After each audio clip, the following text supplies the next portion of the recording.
आपको बता दें कि तिहाड़ जेल में फिलहाल ईडी की टीम जो है वो पहुंच गई है और ये बड़ी जानकारी निकल कर आ रही है।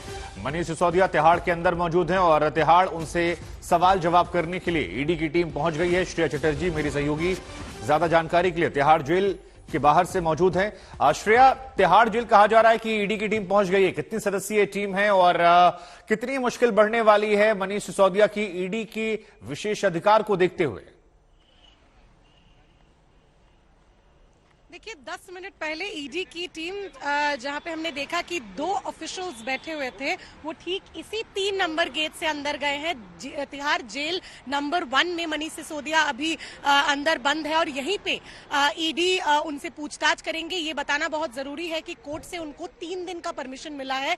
3 दिन लगातार ईडी की टीम यहाँ पे आके मनीष सिसोदिया से पूछताछ कर सकते हैं और आज की जो पूछताछ है वो बहुत अहम इसलिए भी है क्योंकि 11 नंबर जो अरेस्ट है इस केस में, जो साउथ कार्टेल के अरुण पिल्लई है उनको भी ईडी ने आज अरेस्ट किया है। तो लिहाजा ये हम कह सकते हैं कि जो सवाल है वो बहुत ही गंभीर होंगे और क्या मनीष सिसोदिया का जवाब होगा ये देखने की बात है। लेकिन फिलहाल ये हम कह सकते हैं कि ईडी की टीम अंदर पहुंच चुकी है। थोड़ी ही देर में पूछताछ शुरू हो जाएगी और 3 दिन लगातार पूछताछ करने की परमिशन ईडी को मिली है कोर्ट से। जी, मनीष सिसोदिया का ये मामला जो है, क्योंकि सत्येंद्र जैन का मामला में रहता है, ईडी के पास विशेष ताकतें हैं, तो ऐसे में कानून के जानकार क्या कह रहे हैं कि क्या शिकंजा उन पर गहरा हो सकता है? यहां पर पूछताछ उसका पहला स्टेप है।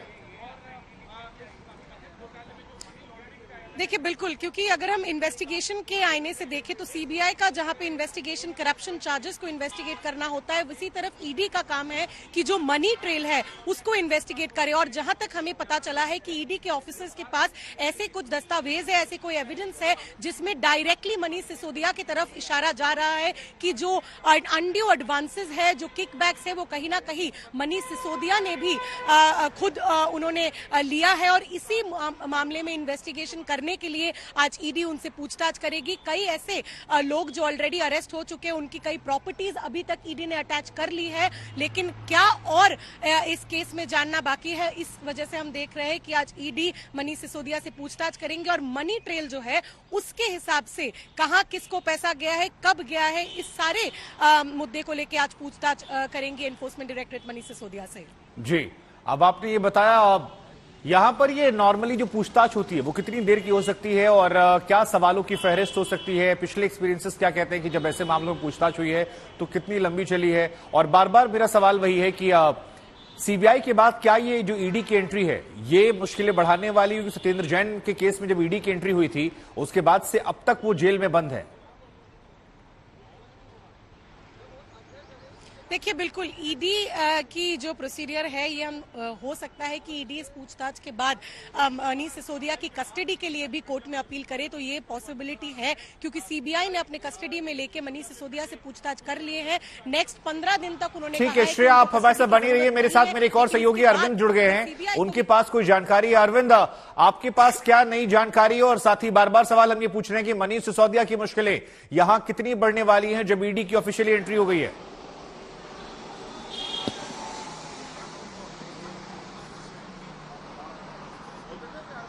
देखिए आपको बताऊं, सबसे पहले तो आप ये जानिए कि जो आबकारी नीति है इसमें एक कॉमन चीज है जिसको, और पिछले दिनों ये पैटर्न भी रहा है कि जिसको सीबीआई गिरफ्तार करती है उसके बाद ईडी उस पर शिकंजा कस देती है जैसे जमानत मिलती है, और ये आशंकाएं पहले से ही लगाई जा रही थी। तो ऐसे में ईडी ने अपनी जांच शुरू कर दी है क्योंकि आबकारी नीति में पीएमएल के यानी मनी लॉन्ड्रिंग के तहत जो प्रवर्तन निदेशालय है वो अपनी जांच कर रहा है। कल राउज एवेन्यू कोर्ट में जो ईडी की टीम है उन्होंने एक याचिका डाली और मनीष सिसोदिया से पूछताछ की परमिशन ली है। और तिहाड़ जेल में मैं आपको बताऊं ईडी की टीम पहुंच चुकी है और मनीष सिसोदिया से पूछताछ शुरू हो चुकी है।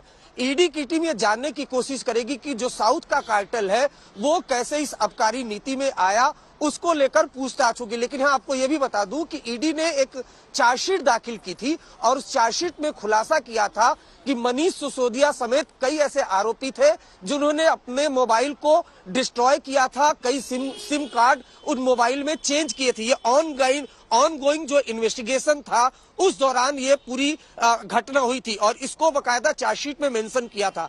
तो साउथ कार्टेल की आबकारी नीति में एंट्री, मोबाइल को डिस्ट्रॉय करना, इन तमाम पहलुओं को लेकर मनीष सिसोदिया से पूछताछ करेगी। 3 दिन की परमिशन प्रवर्तन निदेशालय को मिली है और कल ही तिहाड़ जेल पहुंचे हैं मनीष सिसोदिया। फिलहाल तिहाड़ की जेल नंबर 1 में बंद है, लेकिन अब मनीष सिसोदिया की मुश्किलें ईडी बढ़ा सकती है, क्योंकि फिलहाल पूछताछ की परमिशन मिली है। और यहाँ इंपॉर्टेंट ये भी बता दूं कि 10 मार्च को बेल एप्लीकेशन पर सुनवाई होनी है मनीष सिसोदिया के मामले में, जिस तरह से सीबीआई ने उनको गिरफ्तार किया था।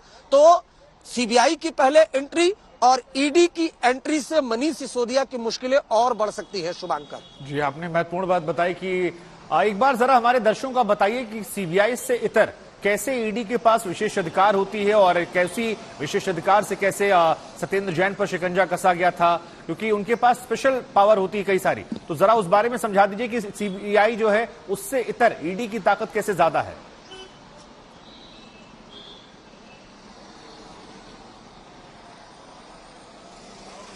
जी देखिए, सामान्य तौर पर मैं सबसे पहले ये बता दूं कि जो मनी लॉन्ड्रिंग का केस है उसमें आसानी से जमानत नहीं मिलती है। और जरा तिहाड़ जेल की मैं आपको तस्वीरें भी यहां से दिखा दूं। यहीं से कुछ देर पहले जो प्रवर्तन निदेशालय की टीम है वो तिहाड़ जेल पहुंची है और जेल नंबर 1 में मनीष सिसोदिया बंद है, उनके बैरक में कोई नहीं है। और अगर सत्येंद्र जैन की आपको बात याद हो तो उनको ईडी ने ही गिरफ्तार किया था और तकरीबन 6 महीने से ज्यादा का वक्त हो चुका है शुभांकर, उनको जमानत नहीं मिली है। ईडी के केस में आसानी से जमानत नहीं मिलती है और ये लगातार शुरू से ही आशंकाएं जताई जा रही थी, क्योंकि आबकारी नीति में 2 एजेंसियां जांच कर रही हैं। एक किस तरह से फिलहाल वक्त इतना ही, आपको रोकना पड़ेगा, आपके पास लौटेंगे।